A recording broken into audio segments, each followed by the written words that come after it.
Bom dia, meu nome é Leonardo Lopes e hoje estamos trazendo aqui mais um momento da obra O Banquete de Platão.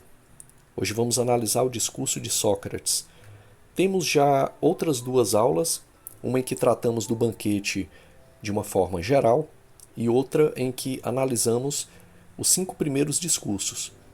Pretendemos hoje então fazer aqui o do discurso de Sócrates, fazendo essa divisão da obra após esse que tem uma visão geral, fazendo outros três, um com os 5 primeiros discursos que já foram feitos, e outro hoje, o discurso de Sócrates, e depois pretendemos fazer um com o discurso de Alcebíades, para fechar de uma forma mais pormenorizada a análise dessa obra. Eu vou deixar ao final desse vídeo o link que chama Obras Filosóficas, onde você pode acompanhar lá a aula em que trouxemos uma visão geral desta obra de Platão, assim como o outro vídeo que tem os 5 primeiros discursos, ou seja, os 5 anteriores ao de Sócrates. O banquete tem 7 discursos. Primeiro vem um bloco de 5 deles, que são os convivas de Agaton, depois o discurso de Sócrates, depois fechando com o discurso de Alcebíades. Hoje é o discurso de Sócrates que vamos trazer aqui. Como sempre, eu trago um diagrama que tem várias cores. Cada cor aqui representa um bloco de ideias. Hoje, a nossa temática e objetivo é analisar o discurso de Sócrates. Esse diagrama ele ficou um pouco grande, então se você estiver vendo em uma tela pequena, eu acredito que não vai dar. Sugiro que você tire um print, veja numa tela maior e aí acompanhe pelo áudio essa aula. Mas o diagrama está bem completo. Para quem está lendo esta obra, acredito que ajuda bastante. Então, sem mais delongas, vamos aqui ao diagrama. Na cor roxa, uma introdução, contexto da obra. A parte de cenário e proposta do diálogo, assim como a estrutura dos discursos sobre Eros.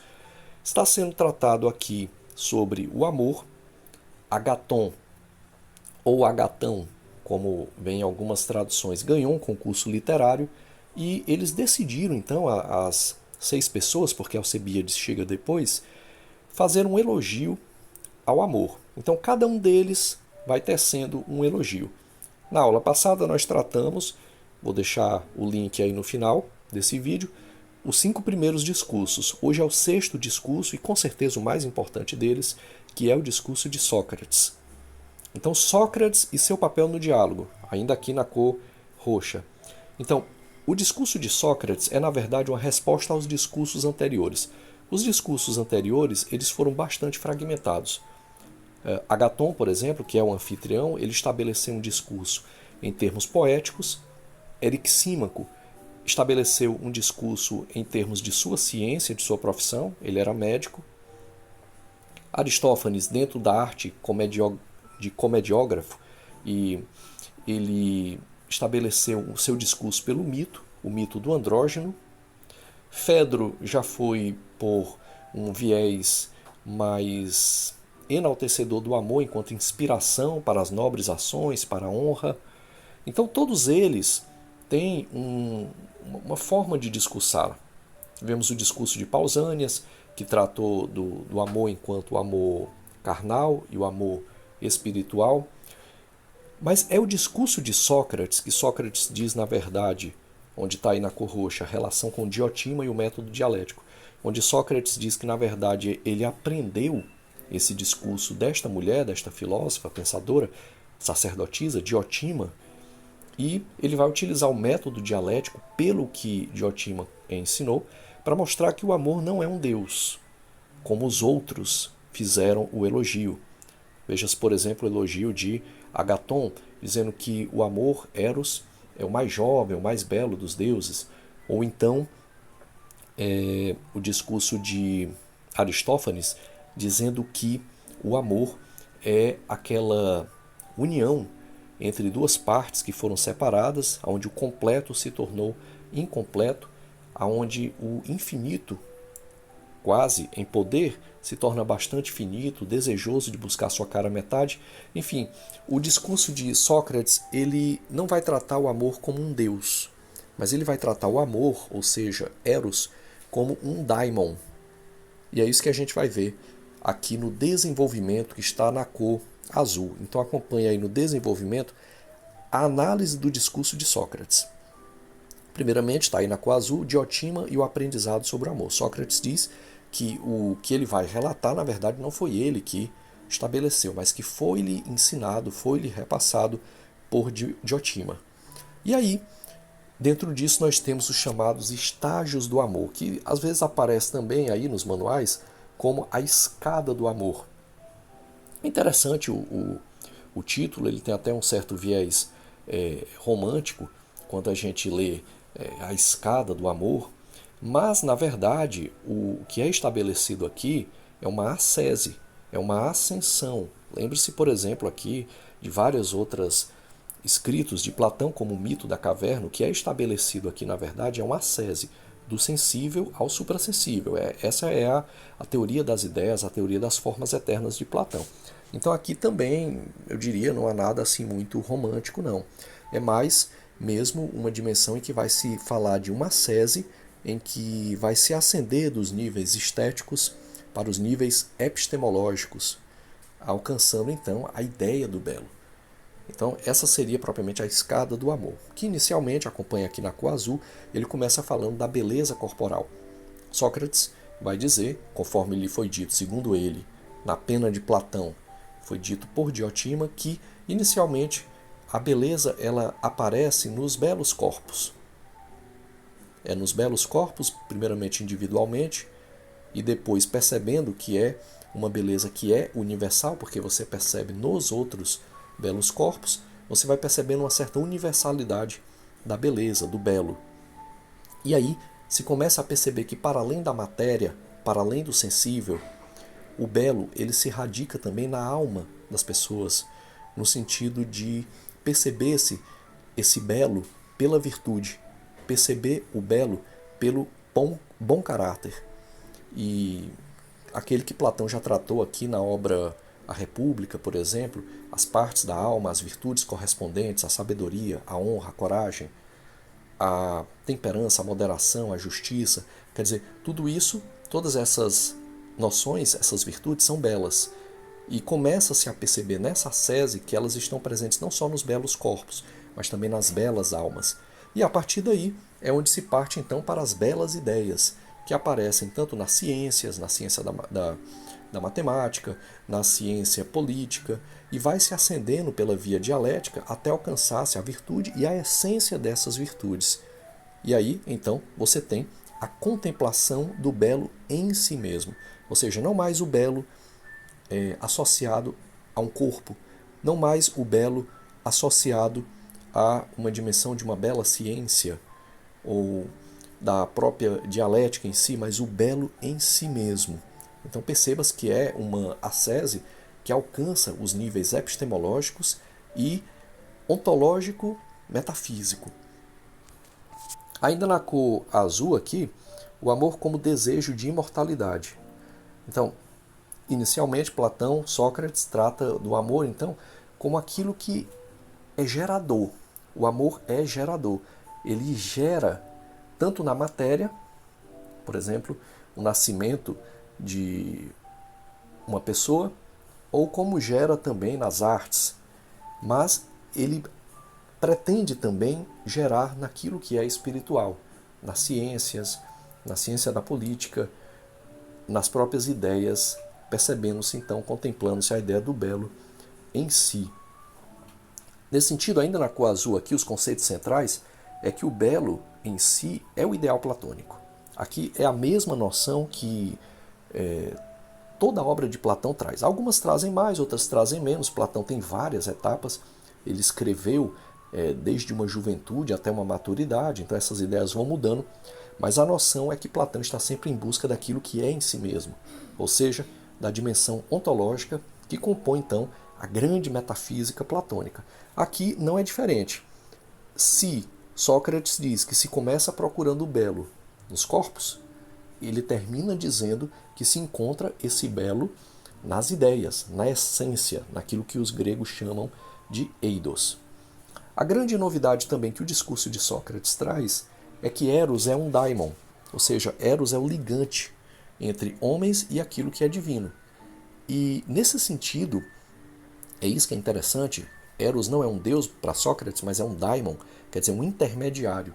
É ele que faz a ligação do mundo humano com o mundo divino, ou do mundo finito com o mundo infinito, daquilo que é particular com aquilo que é absoluto, que são as próprias ideias e, sobremodo, a ideia do bem, que condensa a ideia também do belo. Nessa forma, desse jeito, percebe-se que Eros é falta. Ele tem uma potência, digamos assim, para usar um termo que é mais aristotélico, mas ele tem uma potência de alcançar as ideias, alcançar a teoria das formas. Mas Eros, sobretudo, é falta.